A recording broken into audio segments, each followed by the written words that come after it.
एक बार की बात है। दो व्यक्ति थे जिनका नाम मामा और फूफा था। मामा और फूफा दोनों व्यापार करते थे और दोनों व्यापार में सहभागी थे। मामा ने फूफा से कहा, फूफा, क्यों ना हम कोई ऐसी वस्तु खरीद लें जो जल्दी से खराब ना हो और उसकी कीमत भी बढ़ती रहे। फिर हम उसे कुछ वर्षों बाद बेचें, जिससे हमें उससे ज़्यादा दाम मिले। फूफा ने कहा, ठीक है मामा, तुम्हारी बात तो सही है, पर हम खरीदे क्या? उन्होंने आपस में राय मशवरा किया और लोहा खरीदने का निर्णय किया। दोनों ने बराबर रुपए मिलाकर लोहा खरीदा। फूफा ने मामा से कहा कि लोहा वह कोई सुरक्षित स्थान पर रख दे। मामा ने लोहा अपने पास एक पुरानी कोठरी में रख लिया। कुछ दिन तो लोहा जस का तस रहा, पर धीरे धीरे मामा के मन में लालच आ गया और मामा फूफा को बिना बताए लोहा बेचने लगा। काफी दिनों बाद फूफा मामा के पास गया और बोला, मामा, आज लोहे का भाव काफी बढ़ गया है, जल्दी से वह लोहा निकालो, उसे हम बेचकर आते हैं। इस पर मामा बोला, फूफा, लोहा तो अब कबाड़ घर में नहीं है, क्योंकि लोहो को तो घुन खा गया। फूफा समझ गया कि मामा ने उसके साथ धोखा किया है और उसे बिना बताए सारा का सारा लोहा बेच दिया है। फूफा को तो क्रोध तो बहुत आया, पर बिना कुछ कहे सुने वहां से चला गया।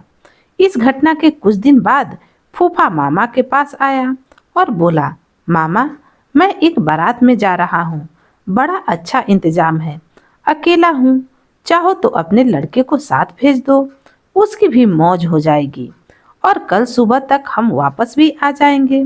मामा बोला, क्यों नहीं, बेशक, तुम मेरे लड़के को अपने साथ लेकर जाओ, और हाँ, इसे बारात में अच्छी तरह खाना खिला देना। फूफा बोला, यह भी कोई भला कहने की बात है, मामा तुम निश्चिंत रहो। इस तरह 2 दिन बीत गए। मामा का लड़का अभी घर वापस नहीं आया।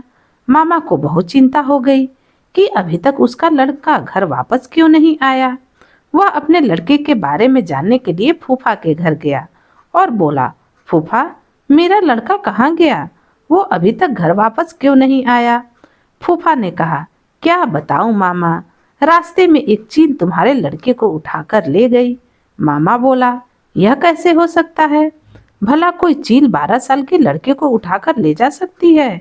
सीधी तरह मेरा लड़का मुझे वापस करो, नहीं तो मैं राजा के पास जाऊंगा। फूफा बोला, ठीक है मामा, चलो राजा जी के पास ही चलते हैं, अब वही न्याय करेंगे। मामला वहां के राजा के पास पहुंचा। राजा के सामने सारी बात हुई। राजा ने उनकी बात सुनी और आश्चर्यचकित होते हुए फूफा से कहा, देखो फूफा, तुम झूठ बोल रहे हो। भला कोई चील 12 साल के लड़के को उठाकर अपने पंजों से आसमान में ले जा सकती है? इस पर फूफा ने उत्तर दिया, कथा कहूँ कथा वराए, लोहा को घून खाए, तो लड़का ले गए चील। इस पर राजा समझ गए, इसका मतलब कि अगर लोहा को घून खा सकता है तो लड़का को भी चील उठाकर ले जा सकता है। अब दोनों को राजा ने आदेश दिया कि दोनों एक दूसरे का अपना अपना चीज वापस कर दे। मामा को कहा कि वह फूफा को लोहा वापस कर दे और फूफा को कहा कि वह लड़के को मामा के पास वापस पहुंचा दे। दोस्तों, यह छोटी सी कहानी यहीं समाप्त होती है। आपको कहानी कैसी लगी कमेंट में ज़रूर बताइएगा और इसे लाइक और शेयर भी ज़रूर कीजिएगा। कहानी सुनने के लिए आपका बहुत बहुत धन्यवाद।